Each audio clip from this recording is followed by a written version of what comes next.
Good morning. Radhe Radhe दोस्तों, स्वागत है आपका हमारे आज के ब्लॉग में। कैसे हैं आप सब? उम्मीद है अच्छे होंगे, स्वस्थ होंगे, प्रसन्न होंगे। तो चलिए शुरू करते हैं आज का ब्लॉग। और आज का ब्लॉग शुरू हो रहा है सुबह के 6 बजे से। तो मेरी सुबह की शुरुआत भगवान के नाम से ही होती है। सबसे पहले घर की साफ सफाई, फिर थोड़ा सा योग, और उसके बाद फिर मेरे लड्डू गोपाल की सेवा, और उसके बाद ही फिर दूसरा काम होता है। तो आज के वीडियो में हम लोग बात करेंगे कि अगर तुलसी का पौधा सूख जाए तो उस सूखे हुए पौधे का क्या करें। फेंक दें, या पानी में विसर्जित कर दें, या फिर क्या करें। तो तरह तरह के सवाल मन में उठते हैं। जैसे कुछ लोग बोलते हैं कि अगर कोई ग्रह या कोई विपत्ति, कोई परेशानी आने वाली होती है तो माँ तुलसी अपने ऊपर ले लेती हैं और इसीलिए वो सूख जाती हैं। तो तरह तरह की बातें हैं, लेकिन ये श्रद्धा का विषय है तो इस पे हम लोग ज़्यादा बात नहीं करेंगे, क्योंकि जिसको विश्वास है उसके लिए सही है, और जिसको विश्वास नहीं है तो उसके लिए सही नहीं है। और सच में देखा जाए तो सही भी है मेरे हिसाब से, क्योंकि हिंदू धर्म में तुलसी को तुलसी माता कहा गया है।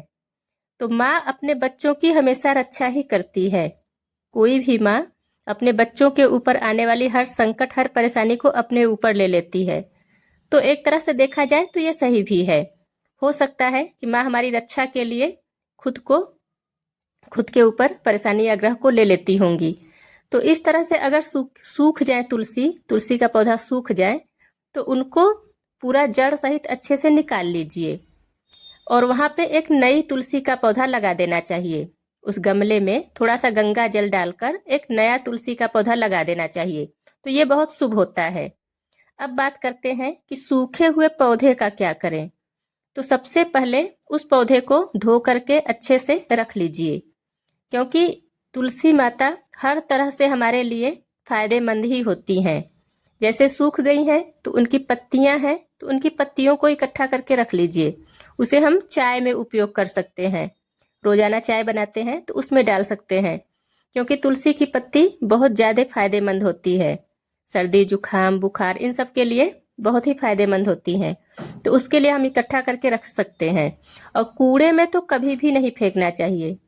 मेरे यहाँ तो जो भी तुलसी की पत्तियां सूख कर नीचे गिर जाती हैं गमले के नीचे, तो वो सारी पत्तियां मैं इकट्ठा करके रख लेती हूँ, और रोजाना के चाय में डालने के काम आ जाती हैं। तुलसी का पौधा बहुत ही पवित्र माना जाता है। ऐसा कहा जाता है कि इसमें भगवान विष्णु और माँ लक्ष्मी का वास होता है। और जहाँ तुलसी का पौधा होता है वहाँ सकारात्मक ऊर्जा बनी रहती है, सुख समृद्धि बनी रहती है। तो बहुत बार तो ऐसा भी होता है कि मौसम के वजह से भी तुलसी सूख जाती हैं। जैसे ठंडी के मौसम में अक्सर करके तुलसी सूख जाती हैं। तो उसके लिए ज़्यादा परेशान नहीं होना चाहिए। कोशिश करें कि एक नया पौधा लगा दीजिए। और तुलसी के पौधे के आसपास साफ सफाई होना चाहिए। जैसे कूड़ा कचरा या जूता चप्पल बिल्कुल भी नहीं रखना चाहिए। अगर इस तरह से तुलसी माता का निरादर होता है तब वो सूख जाती हैं। तो उनके आसपास साफ सुथरा होना चाहिए। प्रतिदिन उनको जल चढ़ाएं, उनकी पूजा करें।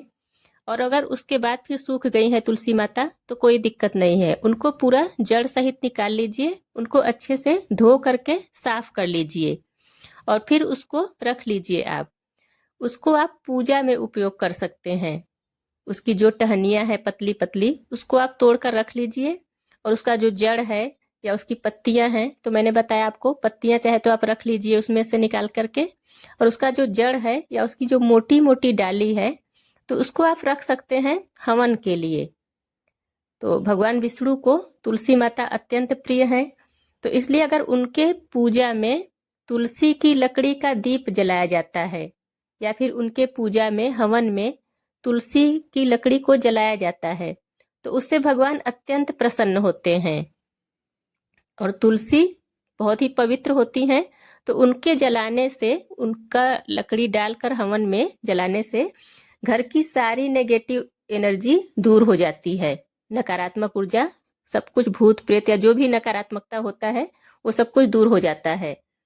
तो इसलिए प्रतिदिन थोड़ा सा तुलसी, कपूर, लौंग, थोड़ा सा दसांग, ये सब कुछ मिक्स करके जरूर हवन करना चाहिए, जरूर जलाना चाहिए। तो ये देखिए, मेरी तुलसी का पौधा सूख गया था तो मैंने इसको रख लिया है, और इसकी जो पतली पतली लकड़ियां हैं उनको मैं तोड़ के रख लूंगी दिया बनाने के लिए, मतलब बाती बनाने के लिए। तो लड्डू गोपाल है मेरे, तो उनकी मैं आरती इसी से करती हूँ। तो अभी मैं आपको दिखाती हूँ कि इसमें किस तरह से रुई को लगाकर बाती बना सकते हैं।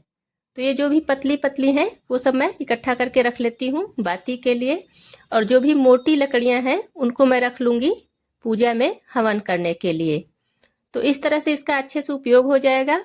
और अगर आपको ये सब कुछ नहीं करना है तो इनको सम्मान सहित गंगा जी में विसर्जित कर दीजिए, या गंगा जी नहीं है आसपास तो कहीं भी साफ सुथरा पानी हो तो वहाँ किसी नदी तालाब में ले जाकर के विसर्जित कर दीजिए। यहाँ वहाँ कूड़े कचड़े में बिल्कुल भी नहीं फेंकना चाहिए, इससे तुलसी माता का अपमान होता है। तो ये देखिए पतली सी जो लकड़ी है उस पे मैंने रुई लगा करके इसका बाती बना दिया है, और इसको घी में डुबोकर इससे भगवान विष्णु की आरती करिए, लड्डू गोपाल की आरती करिए, तो इससे भगवान बहुत प्रसन्न होते हैं। और ये तुलसी का एक जड़ है जो सूख गया था, तो मैंने इससे चंदन बनाया भगवान के लिए। इसको हरी चंदन कहते हैं।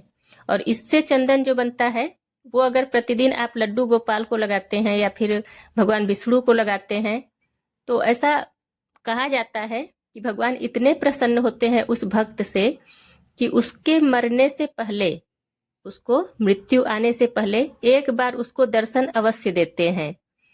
तो हम भगवान का दर्शन प्राप्त करने का ये अवसर क्यों छोड़ दें। तो ये देखिए ये मेरा बन गया चंदन भगवान के लिए। तो इसमें मैंने तुलसी की जड़ को घिस दिया है और उसमें डाला है गुलाब जल और थोड़ा सा हल्दी और रोली। तो इन सबको मिलाकर मैं रख ले रही हूँ एक डिब्बे में, और इसका मैं लगाऊंगी लड्डू गोपाल को चंदन।